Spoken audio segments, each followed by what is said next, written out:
Cavs hier qui se font démonter par Golden State, c'est chaud quand même. Ouais, c'est hyper chaud. C'était violent. Faut qu'on en parle. Ah oui, il faut qu'on en parle, mais par contre, on va pas pouvoir dire du bien. Ça va être tendu de dire du bien. C'est clair. Ça va être chaud. Faut qu'on en parle. Ouais. C'est l'heure de l'apéro.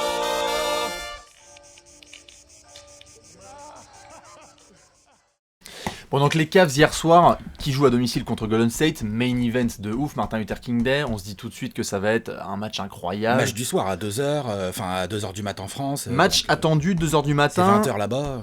Quelques semaines après la défaite de Golden State, la défaite des Cavs à Golden State pour le match de Noël. Ouais. Donc on se dit forcément que ça va être beaucoup mieux de suite pour Cleveland. Quelques mois après les 3 défaites d'affilée pour finir la finale NBA. Ça va. Faut qu'on pas non plus l'oublier. Et par-dessus ça, Curry qui quand même balance des petits propos sympas, il dit ça sent quoi le jus d'orange, en gros encore dans le vestiaire. Lui on voit qu'il bosse avec Draymond Green. Hein. Ça va. Wow. Ça va. Non, il s'est fait plaisir du coup au niveau des déclarations d'avant-match, donc tu te dis quand même que Cleveland va se ramener focus. Les mecs disent, ils se sont sentis disrespect, donc clairement ils se sont dit faut qu'on se réveille, et en fait pas du tout. Pas du tout, c'est une branlée phénoménale, 132-98. Ouais. Ça va, Ouais. Plus grosse défaite de l'histoire de LeBron. 4 points d'écart. Et surtout, Honnête.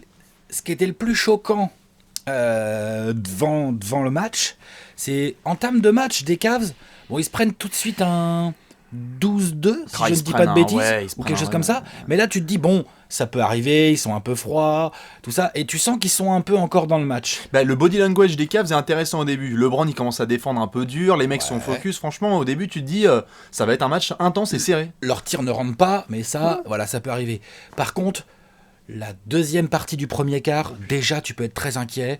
T'as Curry qui fait ce qu'il veut, il se balade. 16 points, je crois, dans le premier quart-temps. Ouais. Je crois qu'il met 16 points. Il a 4 sur 5 à 3 points déjà. Ouais, et tout le monde. Tu le laisses s'échauffer, quoi. Et tout le monde fait son boulot, Bogut aussi, tout le 5 est focus. Harrison Barnes, pareil, ligne de fond, il se fait plaisir. Et la défense, il y a personne qui arrive à marquer à part Gérard, en gros. Donc ils se prennent une Grosso énorme modo. patate. Ils se prennent une énorme patate dans le premier quart, et on se dit tout de suite, il va avoir une réaction. 31-19, je crois, ou 31-20, 31-18, un truc comme ça. à la fin 34-21, je crois, à la fin du premier comme ça. quart-temps. Un 12-13 points d'écart, déjà, c'est déjà beaucoup, en fait, contre Golden State. Oui, mais à ce moment-là, tu te dis, avec le contexte dont on vient de parler, les déclations de Curry, tout ce qu'il y a, l'historique qui est entre ces deux franchises, Tu te dis, les gars, ils vont le être trash vénères. talking qu'il y a eu entre Kyrie Irving et Draymond Green tout cet été, tu te dis, bon, David Blatt, il va prendre 1 ou 2 minutes là pour essayer de parler à ses joueurs. Ouais. Les gars, on se réveille, ça y est, on s'est pris une patate dans la bouche, maintenant on y va. Et en fait... Et là, deuxième quart. Le deuxième quart, certainement le moins bon quart que j'ai jamais vu faire ce Cleveland-là depuis le début de la saison. Sur le Big 3, oui, mais vraiment de l'histoire du Big 3. Là, il y a tout le monde. Là, Enfin, là, ils n'ont pas d'excuses. Non. Dans le sens où l'effectif des Cavs est au complet. Bon, hormis Mo Williams. Mais enfin, c'est pas Mo Williams de toute façon qui Si va. on utilise Mo Williams comme excuse, Voilà, c'est ça. Tu vois, c'est qu'on descend vraiment loin. carton rouge. Et donc là, dans le deuxième quart, tu as une espèce de pseudo-second unit des Cavs qui se fait démater. Avec quand même Kyrie Irving qui est entré du deuxième quart-temps et qui est censé gérer le Tu second veux vraiment unit. qu'on parle de Kyrie Irving? Vas-y, Parce je que t'en là, je vais prie. être désagréable. Bah, je t'en prie. Franchement, moi, c'est pas lui qui m'a gêné le plus, mais vas-y. Moi, c'est lui qui m'a gêné le plus. En fait, je vais te dire pourquoi. Parce que Kevin Love, je me doutais qu'il pouvait pas regarder Draymond Green droit dans les yeux. Ah non, mais là, Par il y a contre, Kyrie Irving, sur un match comme ça, j'attends plus d'agressivité de lui. Clair. Putain, Curry, non seulement le mec il met ses 3 points, mais en plus, il a rien à faire en défense. Il a pas eu à peinard. bosser. Ouais, il a pas eu est à bosser. peinard, Il a pas eu à tranquille. bosser. Alors que Kyrie Irving, c'est quoi? C'est un des 3-4 meilleurs meneurs offensifs de la NBA Oui, actuelle. même joueur offensif. Peut-être même joueur offensif. Après, sur d'autres postes, il y a du monde. Bon, c'est pas le débat du jour, mais offensivement, Kyrie Irving, franchement, entre son handle, sa qualité de shoot, sa facilité pour driver, il peut faire des bonnes passes. On en attendait beaucoup plus, c'est C'est clair. abusé qu'ils mettent pas plus en danger que ça que Stephen Curry, mais même après Sean Livingston, ou je sais pas moi, enfin...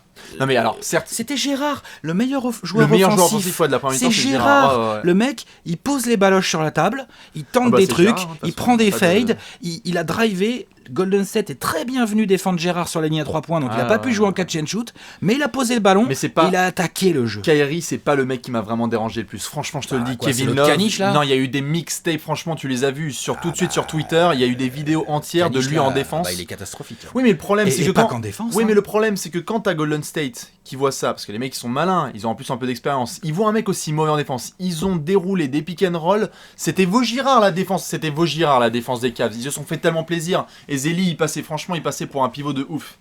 Bah, Draymond Green il s'est régalé, il a failli faire son triple double et encore il s'est retenu, et Zeli, limite. il connaît son rôle. et il exécute son rôle. Oui, mais du coup, c'est Kevin Love, moi, mon plus gros problème. Ça a été Kevin Love. Sur toute la rencontre, ça a été lui. Donc Kevin Love a été le plus mauvais par rapport à potentiellement... Le maillon faible de Et en Cleveland attaque hier. aussi. Oui, en attaque aussi. Hein. Parce que normalement, Kevin Love, sur un match comme ça, Il peut stretch. il n'est pas obligé de se transformer qu'en spot-up shooter. Non. Pourquoi il peut pas en demander une petite ou deux au poste bas, là? Pourquoi pas. Histoire de faire bosser Draymond Green un peu, le mec. Ah, Draymond Green. Alors, ça mène. Draymond Green, si Curry n'a rien eu à faire en défense, mais Draymond Ah, Green, Draymond genre, Green, il s'est régalé, hein. laisse Ouais, tomber, quoi. Mais c'est là- t'es en tongue. C'est là qu'on voit aussi, justement, ça mène au point suivant, le mental. Ça m'énerve tout ça. Le mental des Cavs. On l'a vu direct. Les mecs se sont. Le comment t'as dit? Le mental. Le mental des Cavs. Le mental des Cavs. Ouais, ok, ouais. Voilà, quelques secondes de silence quand même pour le mental des Cavs. Non mais c'est chaud parce que on parle de cette patate que tu te prends dans la bouche tout de suite. Tu te dis qu'il va y avoir donc une réaction. Derrière, les joueurs du second unit ne font rien du tout. Et Kevin Love avait l'air perdu. Tu prends quelqu'un qui ne connaît rien au basket, qui ne connaît rien à l'historique de Kevin Love, et tu lui montres le match de hier soir. Franchement, il doit te dire c'est un mec de rotation. Tu lui dis- mec. Et un après, mec- tu lui sors le salaire?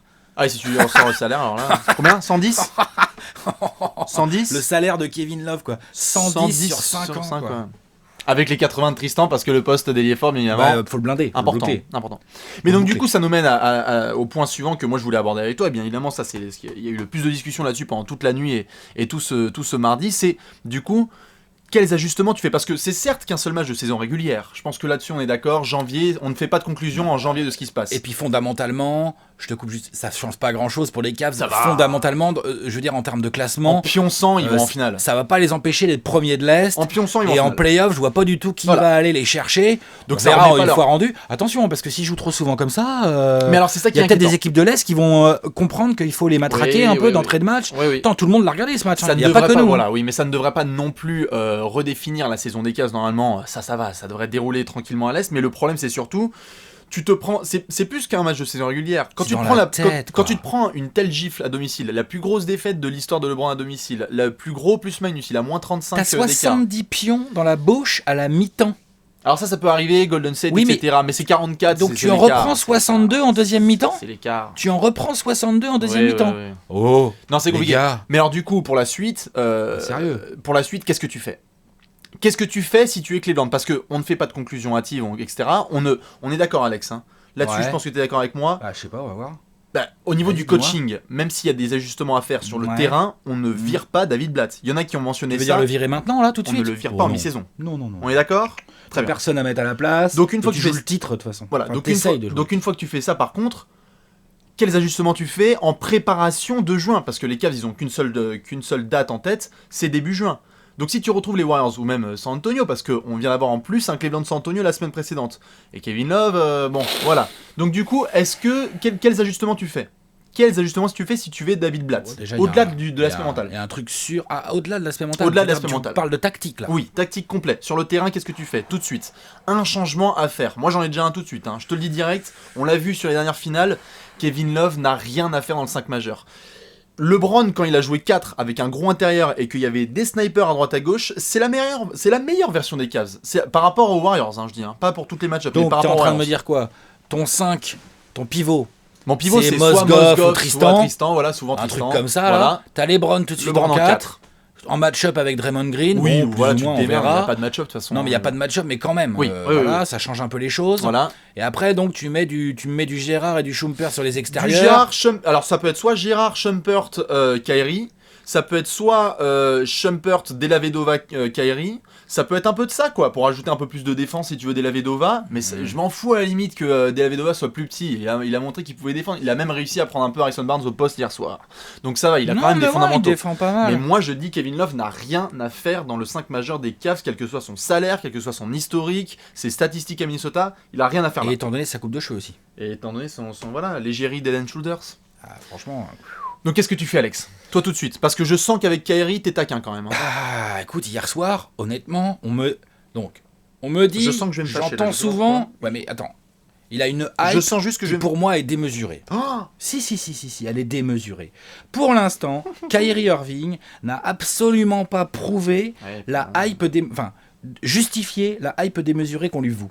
Désolé, quoi. Tu, quand même. Dans ce match, c'est absolument anormal qu'il ait pas emmerdé plus que ça Curry. Oui. C'est pas normal. Ça, c'est On clair. aurait dit que Kyrie Irving c'était, je sais pas moi, Jared Jack ou je sais pas, Ishmis aurait fait mieux.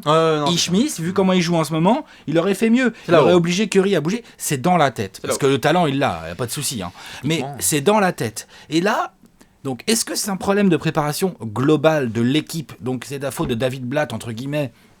Est-ce que David Blatt, il a oublié de faire dans le scouting report, est-ce qu'il a oublié de dire à Kyrie, au fait, faut que tu drives, gros, parce que Curry, il défend pas bien. Ils connaissent il leur est un boulot. peu ça. Voilà, on est d'accord. Donc, boulot. est-ce que c'est un problème, donc au-delà de la tactique et de l'aspect vidéo, est-ce que c'est un problème de préparation mentale et d'entame et d'être prêt, quand tu joues les Warriors, il faut être prêt à prendre des coups dans la tête et donc à te relever tout de suite, parce que si tu te relèves pas tout de suite, t'as tout de suite 20 points dans la bouche et le match est fini. Et ils en ont rien à foutre. C'est ce qui s'est passé hier. Ils en ont rien à foutre et ils n'ont pas besoin de changer de style de jeu. Ils joueront tout le temps pareil. Qu'ils perdent ou qu'ils gagnent, qu'ils soient devant ou derrière, ils joueront tout le temps pareil. Ton 5. Pour moi, ton 5, Alex, tout de suite là, le 5, si les finales commencent demain, c'est pas qu'une histoire de 5. C'est pas qu'une histoire de 5. Moi, ce que je fais hier soir, par exemple, potentiellement, franchement, Kyrie, il sort très très très très vite du terrain. Et quand il sort, je lui dis, gars, t'es pas dedans là. Donc regarde ce que va faire Della Vedova et dans 2 minutes, 3 minutes, tu vas revenir sur le parquet. Mais là, tu fais de l'assistance sociale. Là. Tu fais du coaching. Du coaching. Parce que David Blatt, il est où? Il sert à quoi? Mais donc là, moi, je veux bien sur qu'on le le garde. Oui, mais il est là le problème de Cleveland. Tu vas pas me dire que Cleveland n'a pas les moyens techniques de jouer ses Warriors quand même. T'as LeBron James, t'as Kyrie Irving. Oui, non, c'est clair. Mais Gérard, Schumpert. Non, faut arrêter. Il y a un moment, ils ont les moyens de les jouer. Ok, donc toi, la première chose, c'est vraiment, tu prends le petit, tu lui fais, regarde-moi dans les yeux. Au bout de 3 minutes, 4 minutes ou 5 minutes du début du match, tout de suite, je laisse pas plus là. Okay. Quand il était à 1 sur 5, 6 tout de suite, là, qui servait à rien, il prenait que des pull-ups, bien défendus du coup. Enfin, n'importe quoi. Tu le sors et tu dis donc Kyrie, t'as oublié que tu savais faire des crosses, que tu savais driver, et tu dis je sais pas, tu demandes à Mozgov, il vient lui faire des bons gros écrans bien vénères, qu'il ait des mismatchs, tu vois, que de temps en temps il est bogut, comme ça il peut le jouer. Mais donc tu gardes Kevin Love dans ton 5 ? Oh la vache, rien que le fait que t'hésites, franchement c'est chaud. Je vais t'expliquer pourquoi j'hésite. Je vais t'expliquer, parce qu'il sert à quoi dans le deuxième 5 ? Dans le deuxième 5 il faut un créateur, sinon Kevin Love sert à rien, c'est un spot-up shooter en attaque. À ce moment-là, juste, on sait pas encore ce que ça donne. Tu mets Kyrie aussi dans le deuxième 5 alors. À ce moment-là, on sait pas ce que ça donne quand il y a Mo Williams qui est là, quand il revient, mais à ce moment-là, moi j'aime bien. D'accord, ok. J'aime bien qu'il puisse y avoir un Mo Williams. Franchement, un pick and pop, Mo Williams et Kevin Love, tu peux, c'est pas non plus malhonnête quoi. Non, mais j'aime bien le côté small ball. Je suis tout à fait d'accord. De toute façon, je suis pas du tout un fan de Kevin Love, donc ça me paraît tout à fait. Avec ce qu'il a fait hier soir. Oui, mais le truc c'est tu le brises quoi en faisant ça. Alors après, est-ce que c'est la bonne solution ? Est-ce qu'il faut travailler différemment ? Je sais pas ce qu'il faut faire. Il ne peut plus être cajolé. Foutre les mecs à 110 millions sur le banc, on sait très bien que c'est compliqué. Je te dis pas qu'il faut pas le faire. Hein. Je dis juste, faut voir les conséquences globales après que ça a derrière. Tu ne peux pas le cajoler. Ça suffit les câlins. Maintenant le mec, on s'en fout de son salaire ou quoi que ce soit. Il a un âge aussi où il arrive à maturité. On se dit bon, si tu fais de la merde, tu assumes. Si tu fais de la merde, tu vas sur le banc et t'apprends. Quel que soit ton statut et ton salaire. On s'en fout de son salaire. Il est même pas All-Star. Il est même pas dans la discussion des All-Stars. Donc quel que soit son salaire, voilà. Donc après, je veux dire, quel que soit son chiffre, etc. Après, c'est leur histoire de hiérarchie là, dans le vestiaire, de savoir. J'ai pas trop de doute. Je pense que LeBron tire son vestiaire bien comme il faut. Bah, preuve que non. Hein. Regarde le match d'hier. Excuse-moi, LeBron, il est à mettre en doute. LeBron est à mettre en doute, mais il tient son vestiaire quand même. Moi, j'adore LeBron, mais là, il a pas tenu son vestiaire. Pas hier. Je pense que quand ils se prennent, et ben là c'est là à mon avis peut-être on a peut-être une différence là-dessus, c'est que je pense qu'au moment où ils se prennent la grosse patate là du premier quart, où il faut se relever là quand t'as un run des Warriors comme ça qui t'arrive dans la bouche, t'es un peu sonné, t'es là genre wow. Bah c'est à LeBron de prendre les choses en main là. À ce moment-là oui, ça peut être lui, sauf que là à ce moment-là il a joué les 12 premières minutes et donc Blatt le sort, ce qui est normal pour le faire reposer un peu, et c'est juste que tout le monde à ce moment-là se regardait un peu dans les yeux genre qu'est-ce qu'on fait, comment on joue, comment on joue quoi. Voilà, qui va prendre ce qu'on fait, et puis pendant ce temps-là, les 3 points continuent de tomber quoi. Les 3 points, les drives, du coup, là, les balades, les contre-attaques, enfin laisse tomber quoi. Ça on verra. Il n'y a plus du tout de match entre Cavs et Warriors là sur la saison régulière. On attendra tranquillement. Et à 2-0, c'est sweepé cette affaire. Le mois de juin, voilà, on verra si ça sera une nouvelle fois la finale NBA. Mais alors du coup là pour la suite, est-ce que surtout c'est David Blatt le premier qui peut commencer à sentir la chaleur sur son siège là, pas pour cette saison mais pour cet été par exemple. Le premier, tu veux dire à Cleveland ? Oui. Bah écoute, c'est clair que là avec la dernière finale NBA, les 2 défaites là c'est sa 2e année. Donc l'année dernière c'était sa saison de rookie. Là il y a 2 défaites en saison régulière. On voit pas du tout comment ils pourraient se faire sortir de l'Est en playoff, mais on voit pas du tout non plus comment ils peuvent te battre des Warriors ou des Cavs en finale NBA. On voit pas du tout. Ou des Spurs, pardon, pas des Cavs. Des Warriors, des Spurs, on voit pas du tout comment ils peuvent faire, d'accord ? Après, peut-être qu'on se trompe, mais en tout cas, pour moi, s'il va pas en finale NBA, c'est mort pour lui. C'est clair. S'il va en finale NBA et qu'il se fait défoncer sur 1 ou 2 matchs comme on a vu hier, il gicle aussi. C'est impossible. Moi, je pense que rien qu'à... Impossible. Je pense que il y a une fracture. Quand tu vois ce qui s'est passé hier soir, je pense que c'est une fracture et qu'on va retrouver en juin. Malheureusement. Tu sais les rumeurs de l'année dernière de LeBron qui avait pas super confiance en David Blatt et tout. Là, franchement, je pense pas qu'il ait gagné de la confiance. Tu vois. Non, c'est clair. Là, David Blatt, tout grand coach tacticien potentiellement qui l'eût été, parce qu'il a fait des belles choses en Europe et tout. Là, avec la NBA, il galère. Il galère, donc oui, je pense qu'il passe pas l'été. Ça, c'est clair. Je pense que ça change de coach avec Cleveland. Juste une petite minute quand même pour remettre les choses quand même en place, parce qu'on va pas non plus être injuste, etc. Par contre, Golden State, 5 étoiles. Du premier au dernier joueur, puis eux, voilà. Tous les postes, du premier au dernier joueur, le 5 comme le suivant, le 5 majeur comme le suivant, tout le monde était sur son 31. Disons qu'on a bien vu, c'était ouf, ils sont arrivés, et eux, on voit bien ce qu'ils se sont dit dans le vestiaire. Ils ont dit, les gars, on repart pas avec autre chose qu'une victoire. Puis ils ont pris une tollée à Détroit, ils ont fait bon. Ouais, mais ça, je pense qu'ils avaient déjà la tête un peu à oui. Mais ce soir-là, on voit bien, dans le vestiaire, ils se sont dit, les gars, il n'y a pas moyen. On fait pas autre chose. On repart avec une win. Donc ils ont joué leur jeu hyper agressif. Puis alors les shoots sont comme tout le monde avait prévu, plus 34. Les shoots sont mis à tomber dedans. Puis là tu peux plus faire grand chose. Non, c'est clair. Quelle équipe, parce qu'on critique énormément les Cavs, mais quelle équipe pouvait vraiment jouer ces Warriors là hier? C'est ça qui est compliqué. On le verra en tout cas, ça ce sera pour la suite. Ça c'est pour un autre, une autre mais on refera bien évidemment des petits débats comme ça autour des Cavs, parce qu'il y a quelque chose à mon avis autour de David Blatt dont il faut parler au niveau stratégique. Donc là le prochain rendez-vous c'est notamment pour Golden State. Là Chicago, je crois qu'ils ont comme déplacement, et puis Cleveland, essayer tu te relèves et t'essayes de remporter plusieurs matchs consécutifs pour essayer de rééquilibrer un peu la balance. Je pense que ça va être la solution. Alors juste une petite question, Alex, parce que je pense qu'il faut qu'on règle ça de la vraie façon, la seule façon. David Blatt, 1er juillet, est-il coach de Cleveland ou pas? Je te propose de jouer ça. Au balai à chiottes. Oh yes. Tout de même, cool. C'est la moindre des choses. Je te rappelle que si tu rentres le tir, David Blatt est encore coach de Cleveland à partir du 1er juillet 2016. Moi je suis un ancien. Bien faire sa boulette. Mais moi je l'ai préparé ce matin. Tu as préparé ta boulette à l'avance, toi. Donc je rappelle le contexte. David Blatt qui vient de se faire défoncer en antenne nationale par Luke Walton et les Warriors. Bien évidemment, Luke Walton qui est un coach avec énormément d'expérience. Voilà. Le mec il est arrivé en tongs. Il a fait allez-y, on y va. Voilà. Donc je pense que Alex on va être d'accord. S'il y a un tir qui rentre, David Blatt est encore coach. Je pense. Ah ouais. On part là-dessus. Oui. Si on fait 0-2, il faut qu'on s'applique quand même. Je le mets quand même. Essaye, tu vois. Allez. Honneur aux rookies. On se chauffe même pas et tout. Honneur aux plus jeunes. C'est moi qui commence alors. Oui, vas-y. Bien sûr. Allez. Moi je m'échauffe ensemble, parce que quand même, c'est la moindre des choses. Alex. Je shoot là. Oui. Money time. Kevin Love. Ah non, pas Kevin Love. Pardon. Kevin Love. Vas-y. Regarde le Klay Thompson. Allez Kevin. Trop court. Bon, déjà, donc là on est en train de préparer la paperasse. Ok. Short. Maintenant il manque juste la signature. Il y a 2 tirs, non? T'as 2 tirs? Putain, salaud. 2 tirs. Je veux vraiment faire durer. Allez, moi j'en prends juste un seul. Allez, vas-y. David Blatt.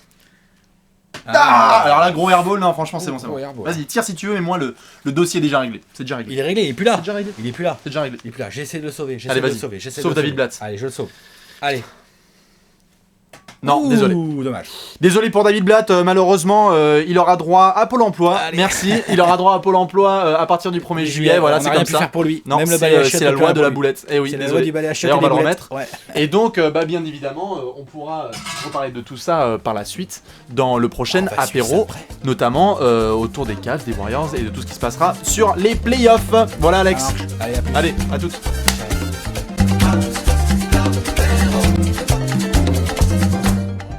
Oh l'impro. Oh l'impro totale en fait.